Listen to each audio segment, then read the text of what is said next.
America ഇറാനിൽ കയറി അടിച്ചിരിക്കുകയാണ്. 3 ആണവ കേന്ദ്രങ്ങളാണ് അമേരിക്ക തകർത്തിരിക്കുന്നത്. എങ്ങോട്ടാണ് സാർ ഈ പോക്ക്? ലോകം വീണ്ടും ഒരു മഹായുദ്ധത്തിന് സാക്ഷ്യം വഹിക്കേണ്ടി വരുമോ? അല്ല, കുറച്ച് ദിവസമായിട്ട് അങ്ങനെ ഒരു മുൾമുനയിലാണ് ലോകം നിൽക്കുന്നത്.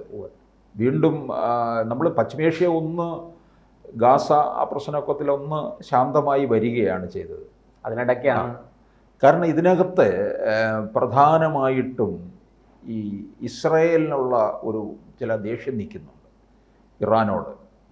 ഇപ്പോൾ അറ്റാക്ക് ചെയ്തിരിക്കുന്നതിൻ്റെ ആണവായുധത്തിൻ്റെ പേരിലാണ്.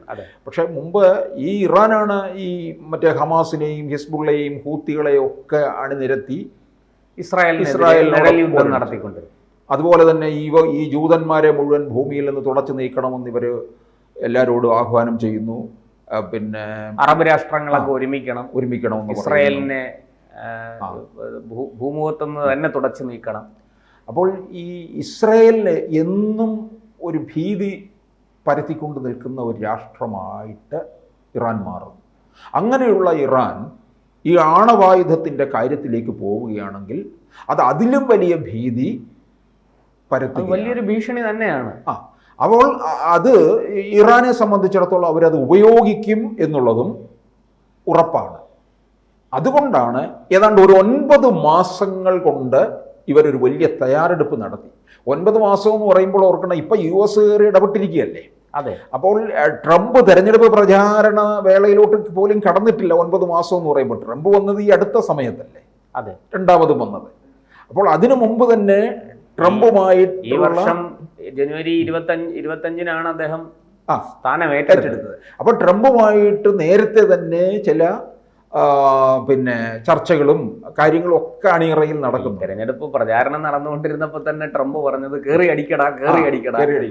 അന്ന് നമ്മൾ ഭയപ്പെട്ടു നിന്നൊരു കാര്യമുണ്ട്. പുതിയ അവിടെ ഭരണാധികാരി അമേരിക്കയിൽ വരുന്നതിന് മുമ്പ് ഇറാൻ ഇസ്രായേലിനെ അറ്റാക്ക് ചെയ്യുമോ എന്നുള്ളൊരു ഭയമുണ്ട്.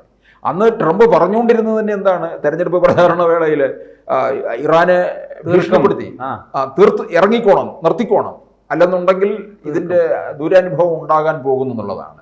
ഇന്ത്യ ഇതിനിടയിൽ പെട്ട് നിൽക്കുകയാണ് കേട്ടോ. ഇന്ത്യക്ക് ഇറാനും ഇസ്രായേലും സുഹൃത്ത് രാഷ്ട്രങ്ങളാണ്. ഇസ്രായേലിനോട് അല്പം കൂടുതലുണ്ടാകാം. അതെ, അതുപോലെ പക്ഷേ ഇറാനോടുമുണ്ട്. അപ്പം ഇറാനുമായിട്ട് വ്യാപാര ബന്ധമാണ്, മറ്റത് നയതന്ത്ര ബന്ധമാണ്. വളരെ എന്താ പറയാ, സാങ്കേതിക വിദ്യയുടെ കാര്യത്തിൽ സഹകരിക്കുന്നുണ്ട്. അങ്ങനെ ഒരുപാട് കാര്യങ്ങളുണ്ട് ഇസ്രായേൽ. ഇന്ത്യയെ അവർ വിളിക്കുന്നുണ്ട്. ഇറാനിലെ ഒരു തുറമുഖം, ചബഹാർ തുറമുഖം നിർമ്മിച്ചത് തന്നെ ഇന്ത്യയാണല്ലോ. 1000 കോടി രൂപ വെള്ളത്തിലാകുമോ എന്നുള്ള ഒരു ഭയത്തിലാണ് ഇപ്പോൾ. അപ്പം ഇന്ത്യയെ ഇവർ വിളിക്കുന്നുണ്ട്. പിന്നെ നരേന്ദ്രമോദിയെ ഒരു ദൈവതുല്യനായിട്ടാണ് കണ്ടു വിളിക്കുന്നത്. മോദിയുടെ വാക്കുകൾ പലപ്പോഴും പല യുദ്ധഭൂമിയിലും വളരെ പ്രധാനപ്പെട്ട നിർണായക വാക്കുകൾ തന്നെയാണ്. ഇപ്പോൾ ഇന്ന് പുലർച്ചെ ഇന്ത്യൻ സമയം രാവിലെ 7:30 ട്രംപ് ഇക്കാര്യം ഔദ്യോഗികമായിട്ട് അനൗൺസ് ചെയ്തത്. ഞങ്ങൾ ഇറാനെ അടിച്ചു. അതായത് ഈ ആണവ കേന്ദ്രങ്ങളുടെ ഇടങ്ങളെക്കുറിച്ചും അതിൻ്റെ ആഴവും വ്യാപ്തിയും അങ്ങനെ എല്ലാ സാങ്കേതിക കാര്യങ്ങളെല്ലാം തന്നെ ഇസ്രായേൽ US കൈമാറി. അതിൻ്റെ അടിസ്ഥാനത്തിലാണ് ഈ നീക്കം നടത്തിയത്. കുറേ ദിവസമായിട്ട് തയ്യാറെടുപ്പിൽ നിൽക്കുകയായിരുന്നു. ഫോർദോ, ഇസ്ബഹാൻ എന്നീ 3 ആണവ കേന്ദ്രങ്ങളാണ്. ഈ ആണവ കേന്ദ്രങ്ങളെല്ലാം തന്നെ ആഴത്തിലുള്ള ഭൂഗർഭ അറകളിലാണ്. അതെ. അതിനിടയ്ക്ക് പറയട്ടെ, നമ്മുടെ ഇന്ത്യയിലും ഈ പോർ വിമാനങ്ങൾ ഇതുപോലെ സൂക്ഷിച്ചിരിക്കുന്നത് ഇത്തരത്തിലുള്ള ഭൂഗർഭ അറകളിലാണ്. ഈ അംബാല, പിന്നെ ആഗ്ര തുടങ്ങിയ വ്യോമതാവളങ്ങളിലൊക്കെ ഇത്തരത്തിലുള്ള ഭൂഗർഭ അറകളുണ്ട്. വളരെ ആഴത്തിൽ പോകും. ഇത് പുറമേ നമ്മൾ നോക്കുമ്പോൾ വെറും പറമ്പായിട്ട് ഇങ്ങനെ കിടക്കും. ഡൽഹിയിലും ഉണ്ട്. ഡൽഹിയിൽ ആഗ്ര അടുത്തടുത്താണല്ലോ. അപ്പൊ ഡൽഹിയിൽ അങ്ങനെയുള്ള പുറത്ത് വെറും പറമ്പ് മാത്രമായിട്ടുള്ള രീതിയിലാണ്. അത് പല നിലകളിലാണ് അതിൻ്റെ നിർമ്മാണവും അതിൻ്റെ പ്രവർത്തനവും ഒക്കെ നടക്കുന്നത്. അപ്പം ഈ ഭൂമിക്കടിയിലുള്ള ഇത്തരത്തിലുള്ള ഭൂഗർഭ കേന്ദ്രങ്ങളെ തകർക്കുക എന്നുള്ളത് അത്ര നിസ്സാരപ്പെട്ട കാര്യമല്ല. അപ്പോൾ അതിനു വേണ്ടിയുള്ള ചില പ്രത്യേക സംവിധാനങ്ങളാണ് ആരുപയോഗിച്ചത്? അമേരിക്ക ഉപയോഗിച്ച. അതാണ് B2 ബങ്കർ ബോംബറുകൾ തന്നെ ഉപയോഗിച്ചത്. അതിന്റെ സ്റ്റെൽത്ത് ബോംബറുകളാണ് ഉപയോഗിച്ചത്. അതിന്റെ പ്രത്യേകത എന്ന് പറയുന്നത് എങ്ങോട്ടാണ് ഇത് പ്രയോഗിക്കുന്നത്, ഏത് രാജ്യത്തേക്കാണ്, ആ രാജ്യത്തിന്റെ റഡാർ സംവിധാനത്തിൽ അവിടുത്തെ റഡാറിന്റെ കണ്ണിൽ പെടത്തില്ല ഇത്. അത്ര അദൃശ്യമായിട്ടുള്ള ഒരു സംഭവമാണ് ഇത് പോകുന്നത്. ഇതിന് ഏതാണ്ട് 10-30,000 പൗണ്ട് ഭാരമുണ്ട് വഹിക്കാൻ. 2 പൈലറ്റുമാരാണിത് നിയന്ത്രിക്കുന്നത്. ഇത് 1989 ആദ്യം ഇത് പറത്തിയത് എന്ന് പറയുന്നുണ്ട്. അപ്പൊ എന്തായാലും അമേരിക്കയുടെ ഒരു അഭിമാനമായിട്ടുള്ള സംഭവം തന്നെയാണ് ഇത്. അതാണ് ചെന്ന് ഈ ഇറാന്റെ ആണവ കേന്ദ്രങ്ങളെ തകർത്തിരിക്കുന്നത്. അപ്പോൾ ഈ ആണവ കേന്ദ്രങ്ങൾ എത്രത്തോളം അടിത്തട്ടിലാണെന്നുള്ളത് നമ്മൾ ആലോചിക്കണം. അപ്പോൾ ഈ അടിത്തട്ടിലുള്ള ഇതിനെ തകർക്കാൻ പറ്റിയ തരത്തിലുള്ള B-2 ബോംബറുകൾ, വിമാനങ്ങളാണ് അതിനകത്ത് ഉപയോഗിച്ചിരിക്കുന്നത് എന്നുള്ളതാണ്. ഇനിയിപ്പോൾ സാർ ഇറാൻ ഇതിന് തിരിച്ചടി കൊടുക്കുമോ? കാരണം ഈ മധ്യ ഏഷ്യയിൽ അമേരിക്കയ്ക്ക് ഏതാണ്ട് 19 സൈനിക താവളങ്ങളുണ്ട്, ആർമി ബേസുകളുണ്ട്. അതിൽ 9 സ്ഥിരമാണ്.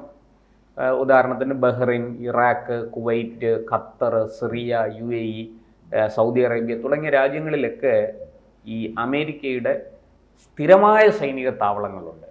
അപ്പോൾ അത് ഇറാൻ നേരത്തെ തന്നെ ആയത്തുള്ള അലി ഖൊമനേയി പറഞ്ഞത്, അമേരിക്ക യുദ്ധത്തിന് വന്നാൽ ഞങ്ങൾ ഈ മധ്യ ഏഷ്യയിലെ അമേരിക്കയുടെ സൈനിക താവളങ്ങൾ മുഴുവനും നശിപ്പിക്കും എന്ന മുന്നറിയിപ്പാണ് കൊടുത്തിരുന്നത്. അപ്പോൾ ഈ ഒരു സാഹചര്യത്തിൽ ഇപ്പോൾ അമേരിക്കയും കൂടി ഇസ്രായേലിൻ്റെ പക്ഷത്ത് ചേർന്ന് ഇറാനെ ആക്രമിച്ചിരിക്കുന്നു. അങ്ങനെയാണെങ്കിൽ ഇറാൻ തിരിച്ചടി ഈ സൈനിക താവളങ്ങൾക്ക് നേരെ ആയിരിക്കുമോ? ആണെങ്കിൽ എന്തായിരിക്കും ഫലം? തിരിച്ചടിക്കില്ല എന്ന് എന്ത് ഉറപ്പ് പറയാൻ പറ്റും? ഇറാൻ അങ്ങനെ നമ്മൾ വിചാരിച്ചത് ഇസ്രായേൽ കൊടുത്തപ്പോൾ ഇതെല്ലാം 2 കൈയും കെട്ടി പറഞ്ഞ് വാങ്ങി 2 കൈയും കെട്ടി മിണ്ടാതെ തൊഴുതു പോകുമെന്നാണ് വിചാരിച്ചത്. ഇറാൻ അടങ്ങുന്നില്ല. ഇറാൻ പറയുന്നത് ഇസ്രായേൽ ആദ്യം നിർത്ത്. 400-ലധികം മിസൈലുകളും ഡ്രോണുകളുമാണ് ഇസ്രായേലിന് നേരെ ഉപയോഗിച്ചിരിക്കുന്നത്. അത് ഇസ്രായേലിന്റെ അയൺ ഡോമിന് അതിനെല്ലാം നിഷ്പ്രഭമാക്കാൻ സാധിച്ചെങ്കിലും ഏതാണ്ട് ഒരു 10% എങ്കിലും ഇസ്രായേലിൽ പതിച്ചിട്ടുണ്ട്. നാശനഷ്ടങ്ങൾ ഉണ്ടാക്കുകയും അല്ല, ഇറാന് തിരിച്ചടിക്കില്ല എന്ന് നമുക്കൊന്നും പറയാൻ പറ്റത്തില്ല. തിരിച്ചടി ഉണ്ടാകും. ഇസ്രായേലിനോട് പറഞ്ഞല്ലോ, നിങ്ങൾ ആദ്യം നിർത്ത്, എന്നിട്ട് നമുക്ക് ചർച്ചയാകാം.